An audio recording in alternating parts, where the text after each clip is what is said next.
नमस्कार। स्वागत है आपका डॉक्टर अजय के आज के इस एक और ख़ास एपिसोड में। और ख़ास इसलिए बोला क्योंकि ये जो आज का टॉपिक होने वाला है ये मैं समझता हूँ मेरी ही फ़ील्ड का एक टॉपिक है।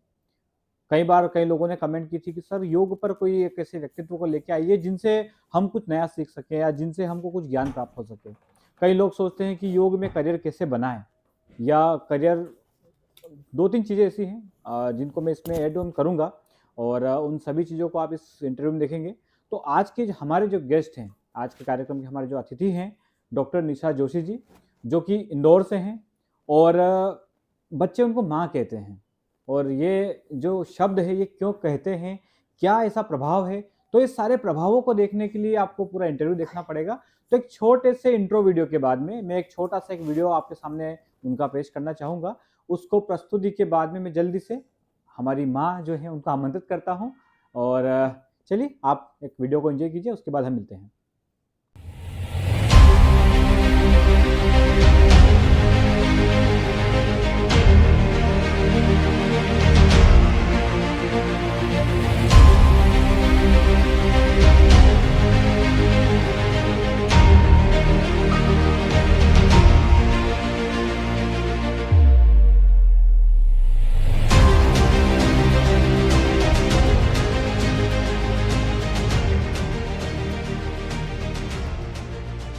बहुत-बहुत धन्यवाद मैम, हमें और हमारे इस कार्यक्रम को समय देने के लिए। जी। और जहाँ तक मैं जानता हूँ योग के अंदर कि कई बार ऐसा होता है कि अगर मैं इंटरव्यू करने का सोचता हूँ योग में कि चलिए मैं किसी योगी का इंटरव्यू करूँ, तो मैं बार-बार ये मन में आ जाता है कि यार मैं किसी योगी के पास क्यों जाऊँ? एक होता है ना कि एक सबका एक मन में भ्रांति होती है कि यार जी। मैं इससे बड़ा, मैं उससे बड़ा, तो ऐसी भ्रांतियाँ हम युवाओं में बहुत ज़्यादा है। अ, और यही चीज़ मुझे आपसे सीखने को मिली कि आप इतने बड़े लेवल पे होने के बाद भी आपके मन में ये चीज़ें नहीं होती। नहीं, नहीं। और ये चीज़ मुझे आपकी ओर खींच के लाई है कि आपसे मुझे ये सीखने को मिलेगा। मैम पहला सवाल मेरा यही रहेगा कि कई चीज़ें आपने अपने जीवन में की होगी जी, और कई ऐसे क्षेत्र होंगे जहाँ पे आप जा सकते थे। जी। पर योग में ही करियर या योग में ही आप क्यों आए या योग ही क्यों चुना? देखिए, मुझे लगता है कि एक महिला के लिए घर रह कर के योग एक सुरक्षित, एक हम कह लें कि जीविकोपार्जन का साधन भी है। करियर के संदर्भ में भी अच्छा, और इससे जो जी। सम्मान मिलता है सबसे बड़ी चीज़। जी, बिल्कुल। आप कहीं नौकरी करते हैं तो आपसे ऊपर कई लोग होते हैं, हम उनके अनुसार चलते हैं, लेकिन योग एक ऐसी विधा है जिसमें आप स्वामी भी आप ही हैं बिल्कुल। और योगी भी आप ही हैं और साधक भी आप ही हैं। तो आपसे लोगों को मिल रहा होता है। तो आप अपनी इच्छा अनुसार अच्छे से घर रह के या होम विज़िट करके या किसी गार्डन में बैठ के कई लोगों को स्वास्थ्य भी दे रहे होते हैं, जीविकोपार्जन का साधन भी अच्छा होता है और आप स्वामी भी होते हैं, यानी आपको नौकरी नहीं करना है। जी, तो मुझे लगता बिल्कुल। है कि सम्मान भी किस तरह का ज़्यादा सम्मानित क्षेत्र भी यही है कि हम योग गुरु या हम योग शिक्षक शिक्षक कहलाते कहलाए। हैं। तो वो एक सम्मान के दृष्टिकोण से भी ये महिला के लिए सुरक्षित भी है और जीविकोपार्जन के लिए भी बहुत अच्छा एक साधन है और मोक्ष गति भी दे रहा है, यानी आपके खुद के स्वास्थ्य के प्रति भी आप अच्छे से अपने लिए भी कार्य कर सकते हैं। तो यानी मोक्ष भी प्राप्त कर सकते हैं, शारीरिक मानसिक लाभ भी प्राप्त कर सकते हैं, समाज के लिए भी आप कुछ कर सकते हैं। जी। इसी में एक और मैं चीज़ ऐड करना चाहूँगा क्योंकि आपने जब योग की शुरुआत की, जी। तो सभी लोग बोलते जैसे मैं बोलता हूँ कि मुझे स्पाइन में प्रॉब्लम हुई थी, तो तब से मैं योग से जुड़ गया। तो आपका योग में जो जुड़ाव है या जब से आप जुड़े हैं, तो ये कुछ अचानक का कुछ हुआ या आपकी इच्छा थी कि योग करना है? ये कहानी हम ज़रूर जानना चाहेंगे। जी। जुड़ाव का तो ऐसा है कुछ कि मैं पीएचडी कर रही थी, राजयोग और हठयोग विषय पर जी, मेरा रिसर्च वर्क चल रहा था। तो मुझे लगने लगा कि यह थियरी मतलब सिर्फ़ किताबों में स्टडी वर्क ना हो जाए, यानी सिर्फ़ हम किताबों में से किताबों का अध्ययन करके ना रह जाए मात्र। उसके लिए आवश्यक ये था कि योग एक व्यावहारिक साधना है।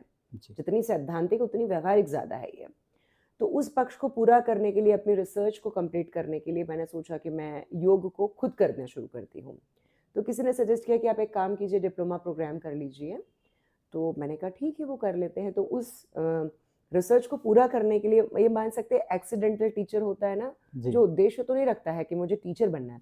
मैं सिर्फ़ अपना रिसर्च पूरा करना चाहती थी अच्छे से, ताकि एक सही पीएचडी मेरी हो जाए, एक सही रिसर्च मैं अच्छे से कर पाऊँ और एक अच्छे शोध से लोगों का लाभ होगा उस रिसर्च से। जी। तो इस उद्देश्य से मैं आई और आज यहाँ हूँ आपके सामने। और सिर्फ आए नहीं हैं, आपने कई लोगों के जीवन भी बदले हैं। भगवान आज जब मैं यहाँ पे आया तब भी कुछ विद्यार्थी आपके यहाँ पे बैठे थे जी और जिस प्रकार से आपको माँ बोल रहे थे, जी मुझे बड़ी खुशी हुई कि उनके माँ बड़ी मुश्किल से निकलता है किसी के मन जी में, बिल्कुल किसी के लिए। जी देखिए अपनी बिल्कुल मम्मी के अलावा बाकी तो किसी को बोलते हैं आंटी-वांटी बोल के निकल जाते जी हैं। बिल्कुल लेकिन माँ शब्द जो है वो आपके लिए अगर उपयोग कर रहे हैं, तो ये बहुत बड़ी बात है। आपने कई जगह पढ़ाया है, कई जगह कई रिसर्च जो है आपने अपनी बच्चों तक पहुँचाई है, विद्यार्थियों तक पहुँचाई है। जी तो ये जो चीज़ें हुई हैं आपके साथ में, तो योग से आपका जीवन में कितना बदलाव आया है? मतलब मैं पूरा सवाल अगर आपसे करूँगा तो मैं सिर्फ़ यही पूछूँगा कि योग में आने के बाद आपके जीवन में क्या बदलाव हुए हैं? निशा से माँ तक की यात्रा अभी आप ही ने कहा जी।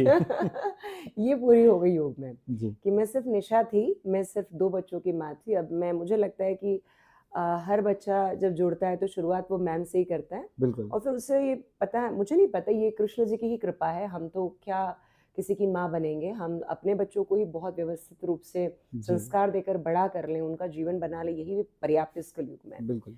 तो जब बच्चा आता है तो मैं नोट करती हूँ मैम या ऐसे ही टीचर या इस तरह के शब्द का प्रयोग या दीदी बोल लेता है। फिर धीरे-धीरे मुझे लगता है कि वो जब मेरे साथ रहता है और जब हम योग सीखते हैं या हम एक प्रेम में बंध जाते हैं और मेरी मान्यता है कि योग ना हृदय से होता है। बिल्कुल, आप किताबों से बहुत कुछ सीख सकते हैं। आप किसी व्यक्ति विशेष से सुन कर के भी सीख सकते हैं।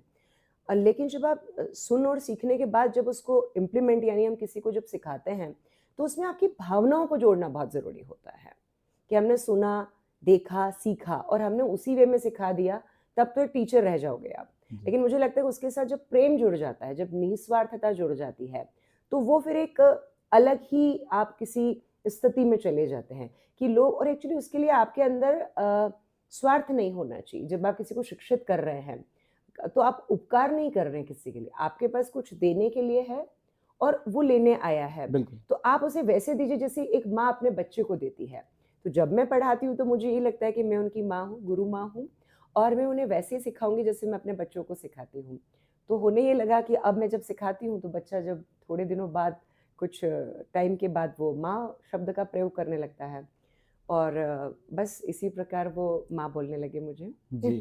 अच्छी यात्रा है जी। और बड़ी आकस्मिक यात्रा है, जहाँ तक मैं कहूँगा कि हाँ जी। 2010 से 2022 मुझे लगता है 12 साल हुए हैं हाँ जी, और बिल्कुल। 12 साल का जो सफ़र है, उस सफ़र में जितना आपने कार्य किया है, जी, आप मैं देखता रहता हूँ सोशल मीडिया पे, जी। आप महिलाओं के लिए भी कुछ काम करते हैं। अवार्ड यानी पुरस्कार उनको फंक्शन देकर हाँ, उनको कहीं न महिलाओं कहीं को लेकर उनको जी। आगे बढ़ाने का कार्य करते हैं। एक चीज़ मैं इसमें आपसे पूछना चाहूँगा कि अभी महिलाओं का ख़ास करके अगर बात की जाए क्योंकि आप एक महिला हैं, तो मैं आपसे उनके बारे में ज़रूर जी, पूछना बिल्कुल। चाहूँगा। जी, कई महिलाएँ सोचती हैं कि योग में एक अच्छा करियर है, जी, क्योंकि देखिए जेंट्स के लिए तो वो कुछ भी काम करेंगे, उनके लिए अलग-अलग जैसे आपने बताया सिक्योरिटी को लेके, जी, सम्मान को लेके। जी, तो कई महिलाएँ सोचती हैं कि योग में एक अच्छा भविष्य है, सुनहरा भविष्य है। जी। तो क्या वर्तमान में वास्तविकता में है? अगर है तो किस प्रकार से उसको हम बताएँ? नहीं मैं लगभग सभी को जब बोलती हूँ कि देखिए आप अगर कहीं नहीं जा सकते हैं, आपके बच्चे छोटे हैं या कोई पारिवारिक ऐसा दबाव है, तो घर पे आप जब एक्चुअली आपके घर पे ही लोग आते हैं ना, सबसे जी, अच्छी बात ये है कि गंगा के पास ही उसके साधक आ जाते हैं। तो मुझे लगता है महिला के लिए सम्मानित एक मंच हम मंच का निर्माण भी कर रहे हैं या हो जाता है। दूसरी चीज़ ये होती है कि जो एक परिवार के साथ में किसी ऐसी स्थिति में जाना जहाँ पे आप कहीं जा आ नहीं सकते। तो मुझे लगता है योग एक ऐसा प्लेटफ़ॉर्म है हमारे लिए या फिर एक ऐसा अम, व्यवसाय तो मैं नहीं बोल सकती इससे, लेकिन हाँ, जीविकोपार्जन का साधन ज़रूर बोलती हूँ कि एक जी, अच्छा अर्थ अर्जन का साधन है। साधन है। धर्म के अंतर्गत ये अर्थ हमने अर्न किया। तो महिलाओं के लिए सबसे बड़ी चीज़ होती है सुरक्षा। कलयुग में सबसे बड़ी अगर मैं इस युग को देखती हूँ तो मुझे लगता है कि सुरक्षा को लेकर के हम बहुत चिंतित बहुत होते हैं, चिंतित हैं। है ना? कार्यस्थल पे भी कई तरह का डोमिनेंस या किस प्रकार का जो पक्षपात या ऐसा व्यवहार होता है जिसे महिलाएँ झेल नहीं पाती हैं। यहाँ पे क्या होता है वो स्वतंत्र होती हैं। बिल्कुल, उन्हें लगता है कि वो 6 बजे कंफर्टेबल हैं तो 6 बजे अपनी क्लास 6 से 7 या 8 तक ले सकती हैं।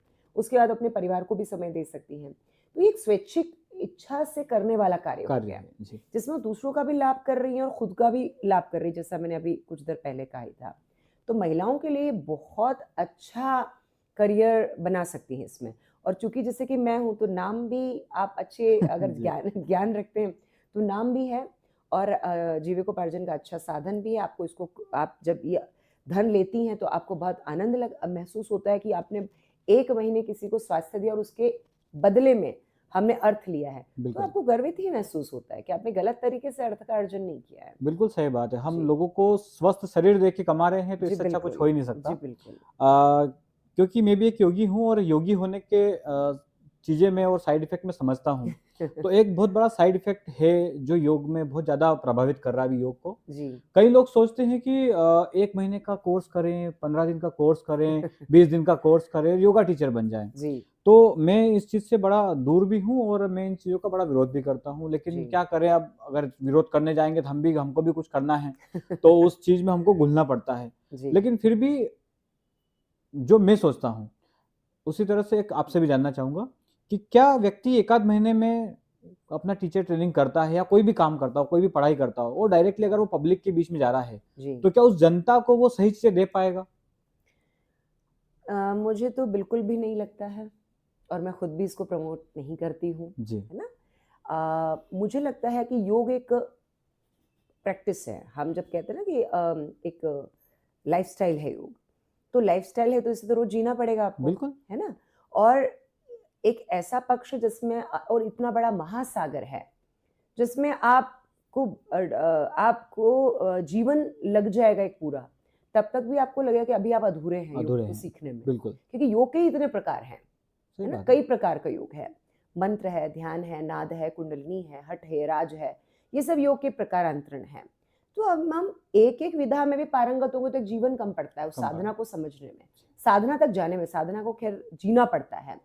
तो योग एक जीवन शैली है, तो मुझे लगता है कि जब तक व्यक्ति खुद नहीं जीता है, अपने ग्रंथों को नहीं पढ़ता है, विज्ञान को नहीं पढ़ता है, जैसे एनाटॉमी, फिजियोलॉजी जैसे विषय जी, हैं, तो गहनता से जब वो नहीं पढ़ता है विषयों को, तब तक मुझे नहीं लगता कि आप किसी यौगिक चिकित्सा को दे सकते हैं या आप उसमें पारंगत शिक्षक हो जाते हैं। यानी कि आपको किसी व्यक्ति विशेष का बीमारी अगर पता नहीं है आपको, उस बीमारी पर आपको कार्य करना नहीं आता है, तो आप योग चिकित्सा के रूप में अगर आप लेते हैं, तो आप ट्रीटमेंट कैसे देंगे? आप योग के बिल्कुल। कौन से ग्रुप को उस पे अप्लाई करेंगे? और ये तो एक-एक सिस्टम को पढ़ने में महीनों लग जाते हैं। जी। मैंने जब ब्रेन पढ़ा तो मुझे 4 महीने लगे पूरा ब्रेन पढ़ने में, ढंग से पढ़ने में, है जी। ना? समझने में।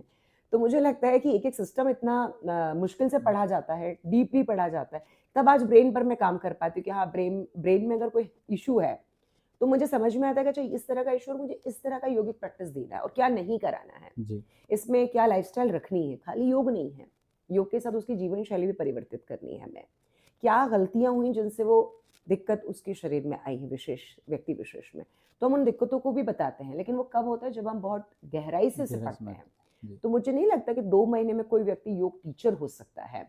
क्योंकि 12 साल के बाद अभी भी मुझे बहुत सारे ग्रंथ को, बहुत सारे मेडिकल जो रिसर्च पेपर्स होते हैं, आर्टिकल्स होते हैं, मैं उन्हें पढ़ती रहती हूँ कि नई खोज क्या चल रही है। और अभी भी मुझे लगता है कि अभी तो बहुत सीखना है, बहुत सारी चीज़ें बाकी है योग में। तो योग एक यात्रा है जिसमें आप नए-नए आयामों पे गुज़रते जी। जाइए और सीखते जाइए, बाकी 2 महीने में तो नहीं हो हाँ, सकता। वो मतलब चलता जाएगा और समय जैसे हाँ जी। निकलता रहेगा, अपने जी, आप एक्सपीरियंस भी मिलता रहेगा। बिल्कुल। और मैं आपको बताना चाहूँगा मैम 2002 से मैं योग से जुड़ा हूँ। आज मुझे 20 साल हो चुके हैं। मैंने एक ओह! खिलाड़ी होते-होते आज मैं यहाँ पे हूँ। जी, आज भी मैं अपने नाम के आगे कभी योग गुरु, योगाचार्य नहीं लिखता, बिल्कुल केवल सही। योग शिक्षक लिखता हूँ या योग प्रशिक्षक लिखता हूँ। जी, बिल्कुल। लेकिन कई ऐसे लोग हैं जहाँ पे आप देखेंगे कि 2 साल, 3 साल का कोर्स करने के बाद या 6 महीने का कोर्स करने के बाद योग गुरु लिख लेते हैं। तो वहाँ जाके थोड़ा-सा मन में आता है कि यार कहाँ जा रहे हैं हम, किस नहीं, ओर जा रहे हैं? गुरु शब्द बहुत बड़ा है, बहुत बड़ा है। बहुत जी, बड़ा है। गुरु मतलब अज्ञान का नाश करने वाला, गुरु तो एक ही होता है। जैसे मेरे कृष्ण, अगर आप मुझसे पूछते प्रश्न, जो कि मैं चाहती भी थी कि आप पूछते कि मेरे जी, गुरु कौन हैं? तो मैं खुद से बता रही हूँ कि मेरे सिर्फ़ एक ही गुरु हैं, वो हैं भगवान योगेश्वर कृष्ण। और वो सारी कलाओं में उच्च है और उनसे बड़ा योगी मुझे महादेव और कृष्ण के अतिरिक्त तो कोई दिखता नहीं। बिल्कुल। और जब आप उन्हीं को पढ़ लेते हैं, उन्हीं के जीवन लीला, उनके व्यक्तित्व को ही समझ लेते हैं। पहले तो आप जिस भगवान को मानते हैं, उस भगवान के व्यक्तित्व को जीना सीखें। और जब उस व्यक्तित्व को आप समझ करके कुछ चीज़ों के, क्योंकि हम ईश्वर के गुणों को तो हम पूरा तो उन जैसे हो ही नहीं हो ही नहीं सकते। सकता ना, लेकिन बिल्कुल, उनके बिल्कुल। गुणों को भी एब्स्ट्रैक्ट रूप में आप ले लेते हैं और सीखते हैं। तो मुझे लगता है कि धीरे-धीरे वो आपके अंदर प्रवाहित होने लगता प्रभावित है, होने वो लगता ऊर्जा है। का प्रवाह। तो इस तरह से मेरा मानना है। मैम एक प्रश्न था मेरा, जी अभी एक मिशन कोंते प्रोग्राम जो आपका है, जी जिसमें आप फ्री एजुकेशन बच्चों को दे रहे हैं योग जी की, जी इस ज़माने में जहाँ पे योग के नाम पे काफ़ी अच्छा पैसा लिया जाता है और आप वहाँ पे निःशुल्क सेवाएँ बच्चों के लिए कर रहे हैं। जी तो ये मिशन क्या है? इसके बारे में थोड़ा आप बताएँ? देखिए, शिक्षा का अधिकार सभी को है, पहली चीज़ तो ये है।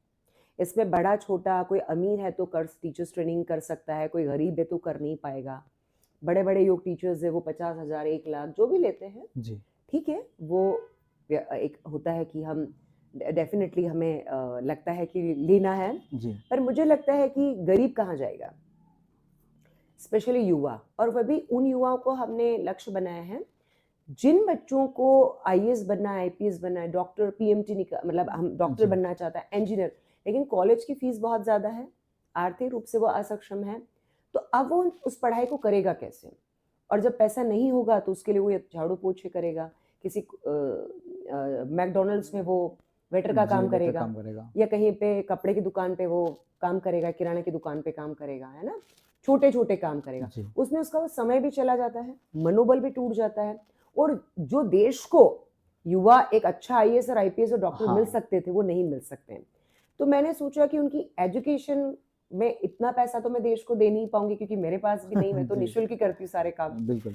तो मैंने इसी उद्देश्य से कि उन बच्चों की पढ़ाई ना रुके, और अगर मैं योग की शिक्षा देती हूँ, तो क्या होगा कि वो बच्चे योग टीचर बन जाएँगे, योग शिक्षक बन जाएँगे, और अच्छे योग शिक्षक हम बनाएँगे, और उस योग शिक्षा को लेकर के वो योग किसी को भी करवाते हैं तो उसके एवज में उन्हें पैसा मिलेगा, जी, है ना? जैसे 2,000, 8,000, 10,000, 15,000 हर व्यक्ति अपनी योग्यता से अर्जन करेगा, धन अर्जन होगा, और उससे वो अपनी फीस जमा कर सक के आगे की पढ़ाई कर सकता है, बिल्कुल। अपने घर को चला सकता है। इससे हमारा जो युवा है, भारत का युवा, वो उस शिक्षा को प्राप्त करके योग को वो जीवन भर भी सिखा सकता है, और वो अपनी पढ़ाई को आगे ले जा सकता है, और अपने आत्मविश्वास के साथ वो अपने कार्यों को करते हुए अपने जीवन के लक्ष्यों को अर्जित कर अर्जित सकता कर है। सकता है। तो इस उद्देश्य से हमने असहाय बच्चों के लिए, असक्षम और गरीब बच्चों के लिए बिल्कुल निःशुल्क एक मिशन कॉन्टे प्रोग्राम चला रखा है, जो भी जनवरी में फिर से जनवरी या फरवरी में या मार्च में, कभी 3 महीनों में कभी भी हम इसको वापस दूसरा चरण इसका शुरू करने जा रहे हैं। जी, जी, और कई ऐसी बातें होती हैं, मैं क्योंकि आपसे बात हो रही है तो इस बात में मैं भी एक शामिल करना चाहूँगा। कई बार ऐसा होता है कि लोग ऐसी कुछ संस्थाएँ हैं विश्व के अंदर, देश के अंदर, जो अपने ब्रांडिंग करके ये बताना चाहती है कि भई हमारा सर्टिफ़िकेट दुनिया भर में काम आता है। लेकिन ऐसे जो स्टूडेंट्स हैं, आप लोग देख रहे हैं यहाँ पे योग का, क्योंकि योग का कार्यक्रम है, जी, यूजीसी से अप्रूव्ड होके जो आप एमए, एमएससी, पीजी डिप्लोमास जो करते हैं, उससे अच्छा कुछ नहीं होता। अगर आप फॉरेन कंट्रीज़ में भी जाते हैं, तो आपसे वो ज़रूर डिमांड किया जाता है। तो जी, आप प्राथमिकता उसको दें।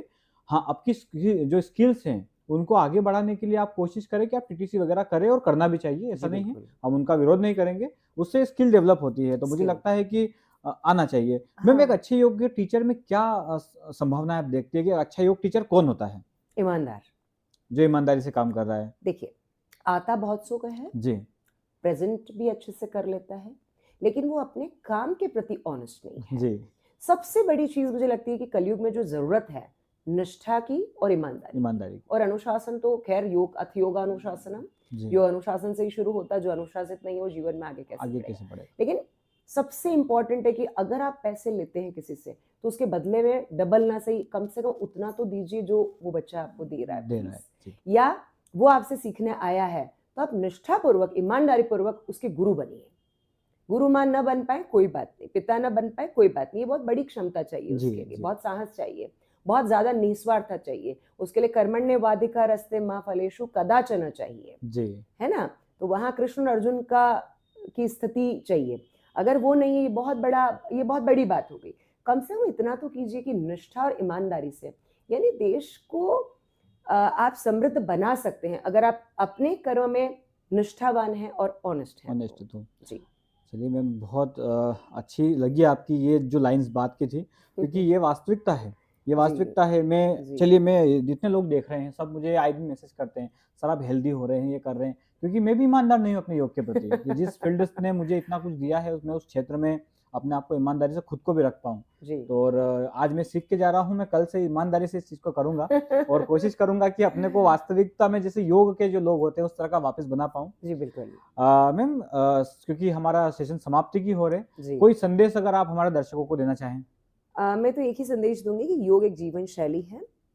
योग एक दिन का व्यायाम ना समझे, पहली बात तो इससे आप अपनी शैली में लाइए। जैसे आप भोजन करते हैं, जैसे आप पानी पीते हैं, जैसे आप श्वास लेते हैं, है ना, आपको प्रेम की आवश्यकता है ना, जैसे हम आपसी संबंधों में बने रहते हैं, वैसे ही योग भी आपकी आवश्यकता है। क्योंकि योग एक यात्रा है हमारा। जब हम योग करते हैं तो हमारा मानसिक बल बढ़ता है, हमारा शारीरिक विकास होता है, बीमारियां हमें होती ही नहीं है, तो हमें दवाइयां लेनी ही नहीं पड़ेगी ना। दवाइयां हम कब लेते हैं? जब हम बीमार हो जाते हैं। तो योग आपका बचाव करता है ना, और उपचार भी करता है। यानी अगर रोग हो गया तो बाहर भी निकाल लाएगा, बिना किसी दवाई के, बिना किसी साइड इफेक्ट के। तो मुझे लगता है कि व्यक्ति को भोजन की तरह जीवन शैली में श्वास के समान योग को भी रोज करना चाहिए, जिससे कि अपना बचाव तो व्यक्ति कर ही पाएगा, और दो किसी अन्य लोगों को भी अगर वो गाइडेंस देता है कि नहीं, नाड़ी शोधन प्राणायाम कीजिए, ऑक्सीजन का स्तर अच्छा करता है, और क्लींजिंग प्राणायाम है, डिटॉक्स कर देगा, तो डेफिनेटली आपकी राय से आपका पुण्य भी जागृत होगा। बिल्कुल। तो मुझे लगता है कि हर व्यक्ति को योग करना चाहिए, जिससे हम भारत भारती को आगे ले जा पाएंगे। हम यदा यदा धर्मस्य के लिए कृष्ण को इतनी जल्दी नहीं आना पड़ेगा, क्योंकि धर्म की स्थापना हम ही करेंगे, और योग हमारा कल्चर, हमारी संस्कृति, हमारा धर्म है। और अगर ये घर घर है तो आप विश्वास कीजिए, क्योंकि हमारे पास आसन है, प्राणायाम है, और ध्यान है, और समाधि है। योग एक कंप्लीट पद्धति है जीवन की, जो यम और नियम से, अहिंसा से, आपके व्यवहार से शुरू होती है। व्यवहार में अहिंसा होनी चाहिए, सत्य होना चाहिए, तो हमारा बेसिक व्यवहार है।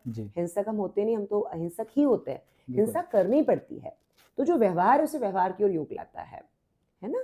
फिर हम आसन की तरफ आते तो हमारा शारीरिक अभ्यास है, जिससे हमारे सेल से लेके हमारा हर ऑर्गन प्रभावित होता है, हमारा रक्त संचार अच्छा होता है, हमारा रेस्पिरेटरी सिस्टम अच्छा होता है, हमारा ब्रेन रिलैक्स होता है, हमारी मसल्स अच्छी होती है ना, हमारा एक हर जोड़ खुला रहता है, रोगों से बचाव भी हो जाता है। प्राणायाम करते हैं तो आप अपनी साइंटिफिकली फेफड़ों की क्षमता अच्छी करो, और मस्तिष्क का अच्छा अभ्यास है, मस्तिष्क के लिए बहुत अच्छा है। श्वास का अभ्यास है, लेकिन मूलतः ये आपके भीतर के जो कह दें कि जो मानसिक अवरोध हैं या दोष है, उन्हें भी दूर करता है। तो प्राण से आयामिति, यानी आपकी प्राण शक्ति को ऊर्जान्वित करता है, और उससे आगे धारणा और ध्यान है। तो ध्यान से आपकी एकाग्रता ही बढ़ जाएगी। यानी कि देखिए ना, आप रास्ता कितना अच्छा है, व्यवहार को अच्छा कर रहा है, शरीर की शुद्धि कर रहा है, मानसिक शुद्धि कर रहा है प्राणायाम, और आत्मिक बल बढ़ा रहा है ध्यान। ध्यान से आप मानव से महामानव बन जाएंगे, नरेंद्र से आप विवेकानंद बन जाएंगे।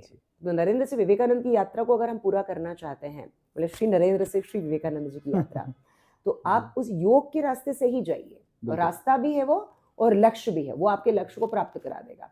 जिसको समाधि चाहिए वो आध्यात्मिक समाधि भी प्राप्त कर सकता है, और उसे जीवन का उच्चता चाहिए, अपने लक्ष्यों को अर्जित करना, तो वो एकाग्रता इतनी बढ़ा के रहेगा, आपका मानसिक बल इतना बढ़ा के रहेगा, आत्मबल इतना बढ़ा देगा कि आप कहीं डगमगाएंगे नहीं। तो योग एक जीवन शैली होनी चाहिए हर व्यक्ति की। अतः मैं कहूँगी कि हर व्यक्ति को योग करना चाहिए, और दूसरों को भी प्रेरणा देनी चाहिए योग के प्रति। तो हम सभी अगर स्वस्थ होंगे तो हम कितना आगे जाएंगे, इसकी ये अकल्पनीय है, अवर्णनीय है। जी, चलिए मैम, बहुत बहुत धन्यवाद आपने, क्योंकि मैंने सुबह ही आपको कॉल किया था कल, और आपने एक दिन का समय, मतलब बहुत कम टाइम मैंने सोचने के लिए आपको दिया कि मैम मुझे एक दिन बाद ही आपका इंटरव्यू करना है, और आपने समय दे दिया, उसके लिए मैं आपका बहुत बहुत आभारी हूँ। और पूरे जितने हमारे दर्शक हैं, हमारा चैनल, हमारी टीम, सबकी ओर से मैं आपको धन्यवाद करता हूँ। और बहुत कुछ सीखने को मिला है, हो सकता है कल से मैं भी अपने ऊपर अप्लाई करूँ। Thank you so much ma'am, धन्यवाद। धन्यवाद। हरे कृष्णा।